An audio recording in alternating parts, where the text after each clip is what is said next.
Good morning to everyone. In the yesterday class, we learnt about the physical methods for the study of complexes. In that, there are three methods. First method is conductometric method. In that, we have to measure a molar conductance at large dilution. Molar conductance means you already know about that. We determine the concentration of 1 mole of electrolyte that should be present in the solution. In that, we are measure the number of charges. Okay, here we are taking a sodium chloride as an example. Sodium, it carries a +1 charge, and chlorine, it carries a -1 charge. So it has a 2 charges.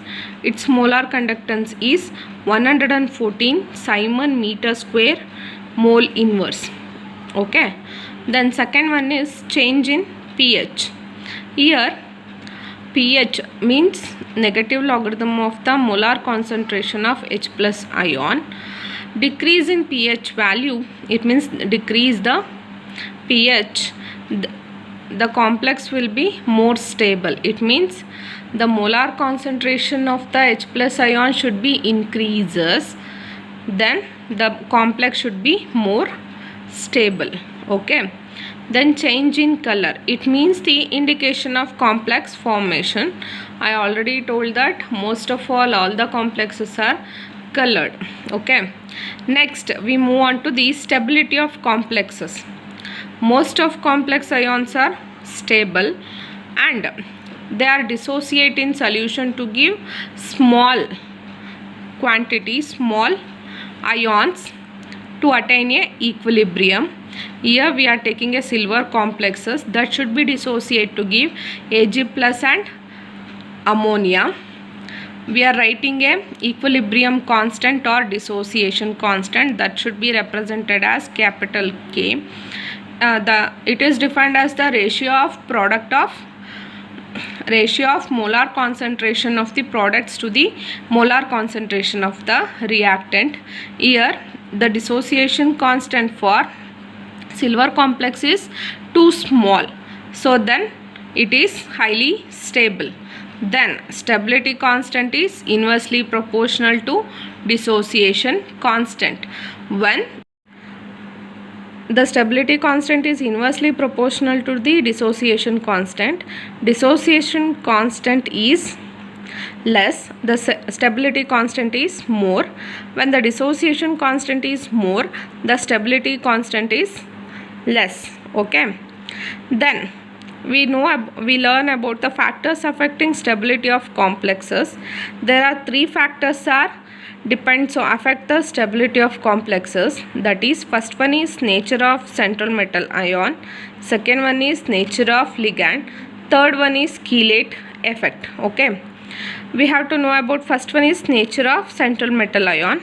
In that, the oxidation state is directly proportional to the stability. It means the charge on the central metal ion goes on increases, the stability is also increases, and in that also, as the charge increases, size goes on decreases, and then stability is also increases.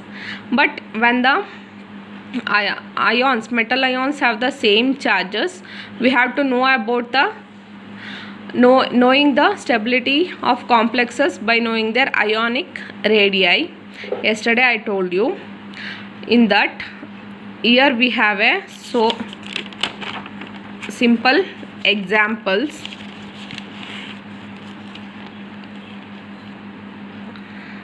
Copper, nickel, cobalt, iron, manganese. The ionic radius is 0.6978 to 828391.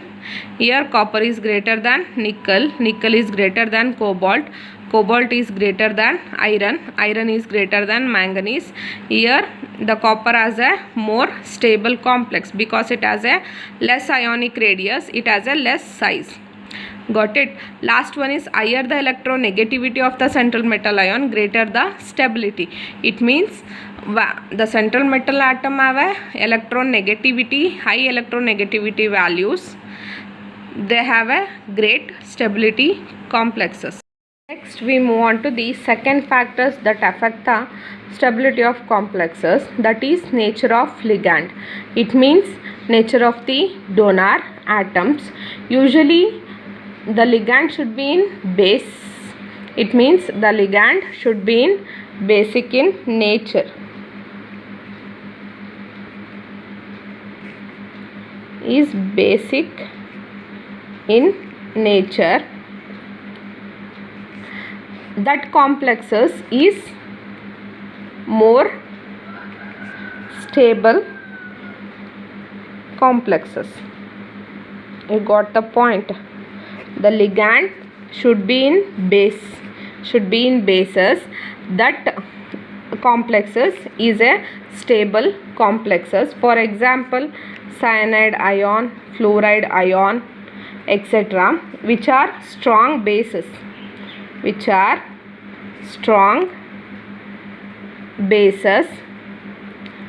And that complexes are stable in nature. Did you get the point?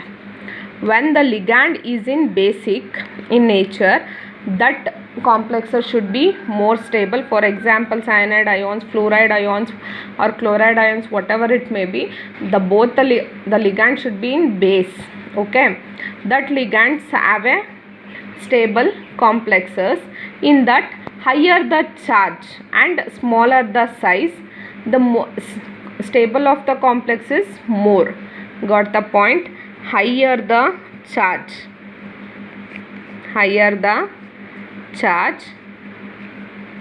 smaller the size,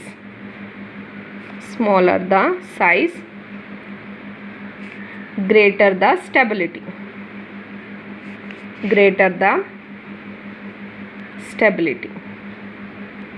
Got the point? Here the charge should be high but the size will be small, then that complexes have the greater stability. Okay, for example, comparably fluorine and chlorine have a same charges, but compared to chlorine, fluorine has a small size, then fluorine is a strong base and also a smaller size and higher charge because it is highly electronegative atom. So then the fluorine it behaves as a ligand. It shows the greater stability of that complexes. I think you get the point. In that nature of the ligand should be in basic in nature. That complexes should be more stable. For example, cyanide, fluorine, etc., which are strong bases, that complexes are stable. Here, higher the charge, smaller the size, greater the stability. It means the charge should be high, the size will be small. That complexes shows the more stable. Okay, incomparably fluorine to chlorine, fluorine is more stable ligand. It means it is strong base, it has a high charge and smaller the size because down the group the size will be increased. So that's why fluorine has a small size comparably to chlorine. So then fluorine it behaves as a ligand. That complexes should be greater the stability compared to chlorine. Did you get it? Next, we move on to the chelate effect. In the last class, I already told that chelate complexes. How to form the chelate complexes? It means the central metal atom that should be bonded with a bidentate, not a unidentate, bidentate or other polydentate ligands. That complexes is called it as a chelate complexes.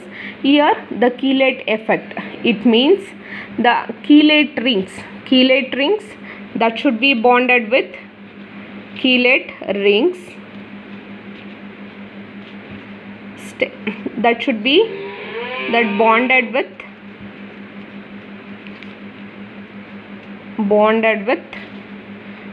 bi or polydentate ligands. Got it? This should be called it as a chelate complexes. and this effect is known as a chelate effect. Got the point? When the complexes containing chelate rings with the bidentate or polydentate ligands, not a unidentate ligand, this effect is known as chelate effect. That complexes is called as chelate complexes. The stability in compared to chelate complexes or ordinary complexes, it means the metal ion bonded with metal bond with unidentate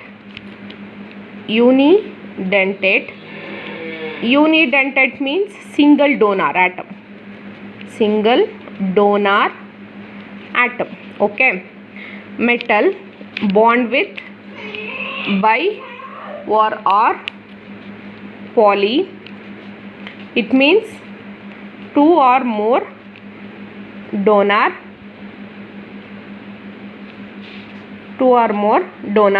atoms, okay.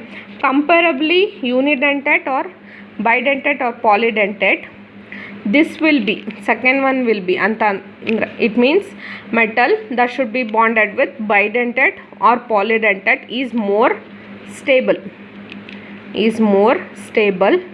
it is less stable,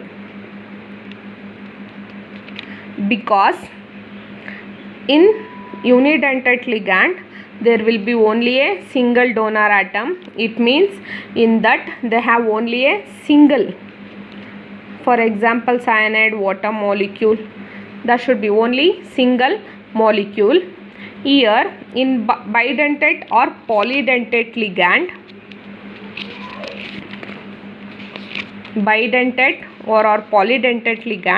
in bidentate, for example C2O4, here we have a two donor atoms, it means it forms a two coordinate bond with the central metal atom C here, okay. If in case En, it means ethylene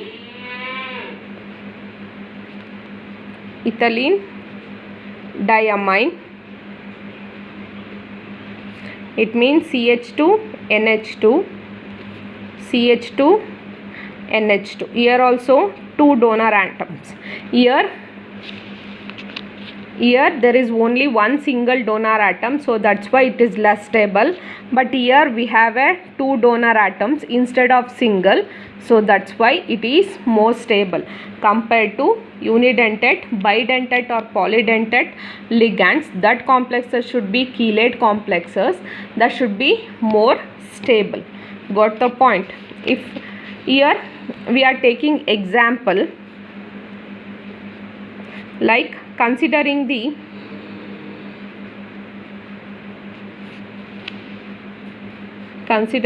formation of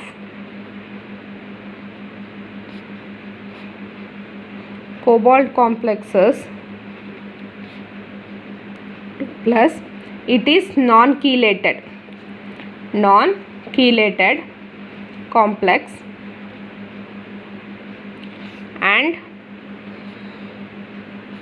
another also a cobalt complexes, it is chelated complexes,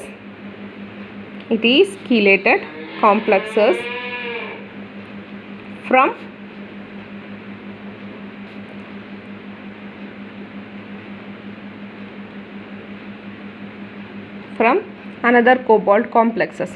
Here we are taking the formation of hexamine cobalt and ethylene diamine cobalt complexes. This will be formed from the hexa aqua cobalt complexes, okay.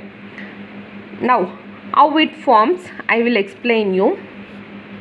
Here before going to that, this complex is a non-chelated complex because this ammonia is a unidentate ligand, so that's why it is a non-chelated complex.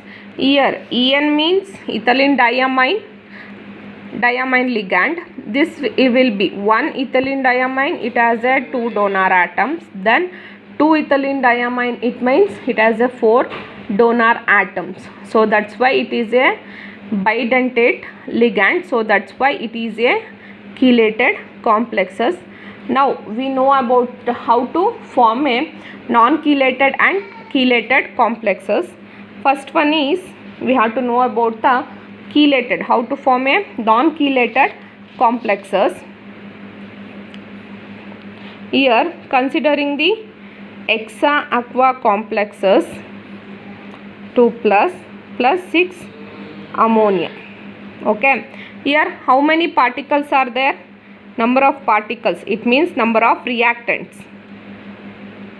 It means number of reactants. Here one reactant plus 6 is equal to 7. Okay, and it gives NH3 6 2 plus. Okay, this is non-chelated complexes.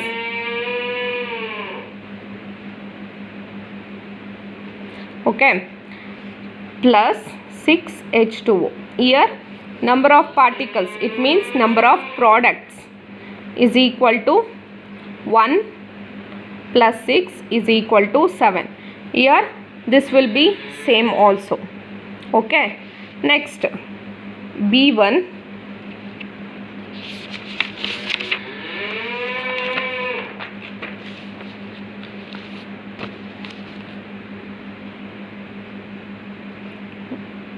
Cobalt H2O. Both chelated and non-chelated complexes are formed by what?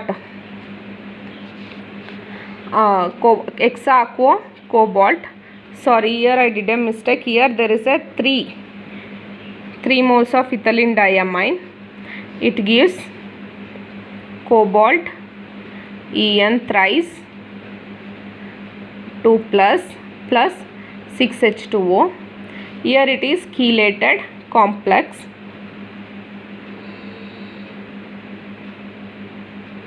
Here number of particles 1 plus 3 is equal to 4, and here 1 plus 6 is equal to 7. This will be change for chelated complexes. Did you get the point? It means both are formed by the hexa aqua cobalt complexes.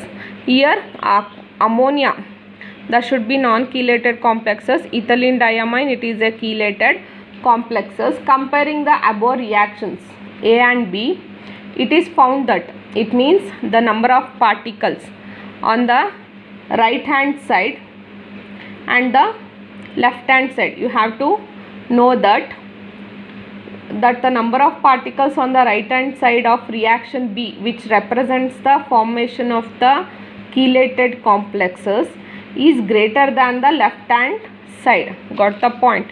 Here in the right hand side, the number of particles is greater than the number of particles present in the left hand side. But in the A, there will be both are same. There will be both are same. Consequently, chelated complexes are more stable than the non-chelated complexes. Here the stability of chelated complexes increases with the increase of the number of donor atoms. Got the point? In chelated complexes, that should be stability increases. Stability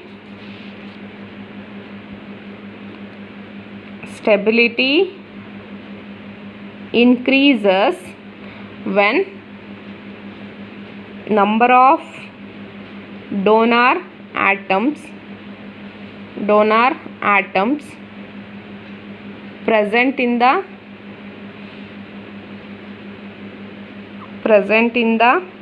ligand increases. Got the point? When stability goes on increases when the number of donor atoms present in the ligand increases. In the unidentate ligand, there is only one donor atom, so that's why it does not increase the stability. So that's why it is called it as a non-chelated complexes. In bidentate or polydentate ligands, there will be a donor atoms will be more. compared to unidentate. So that's why that complexes is called it as a chelated complexes that should be more stable compared to non-chelated complexes. Did you get it? Then also we know about the stability of chelated complexes on the ring size. Ring size means we have a 4-membered ring, 5-membered ring and 6-membered ring. Size of the ring. We also know about the size of the ring formed in the complexes. The chelated complexes containing 4-membered ring is less stable compared to 5 and 6-membered rings. Got the point? Here the 4-membered rings are less stable compared to 5 and 6-membered rings. This will about the chelate effect. So then in today's class we learnt about the nature of ligand and the chelate effect. That is, nature of ligand, that should be ligand in basic in nature. They possesses a complex more stable, and higher the charge, smaller the size, greater the stability. Got the point? Incomparably fluorine and chlorine. Fluorine is a small size and high charge compared to chlorine, because down the group atomic size will be increases. So that's why fluorine has a small size and it possesses a greater stability. Then next, third one is chelate effect. This should be a very important. Chelate effect. Chelate complexes means the metal atom that should be bonded with the bidentate or polydentate ligands. That complex is called it as a chelate complexes. That effect is called it as a chelate effect. Here metal bond with unidentate, that is single donor atom, is less stable, and metal bonded with bi or polydentate, that is more 2 or more donor atom, that should be more stable. Here I am giving an example, C2O4. Here it has a 2 donor atoms. Ethylene diamine also a 2 donor atoms. Here I am giving a one example considering the formation of cobalt complexes. One is non-chelated and another one is chelated complexes. These two formed by this complexes. Got it? Here A, we are forming a chelated complexes. Number of particles, it means reactants. 1 plus 6 is equal to 7. Here also 1 plus 6 is equal to 7. Both are same. And in the second one, that should be, here this is chelated complexes because it is a bidentate ligand. This is a unidentate ligand. Okay. Here the number of particles in the right hand side, that is 7. In the left hand side it is 4. In the chelated complexes, the number of particles in the right hand side should be more than the left hand side. When stability increases, the stability goes on increases when number of donor atoms present in the ligand goes on increases. Incomparably ring size, 4-membered, 5-membered and 6-membered ring. Compared to these three, 4-membered ring is not stable, but 5-membered and 6-membered rings are stable. Okay, got the point? In the next class, we learn about the isomerism of the coordination compounds. Thank you one and all.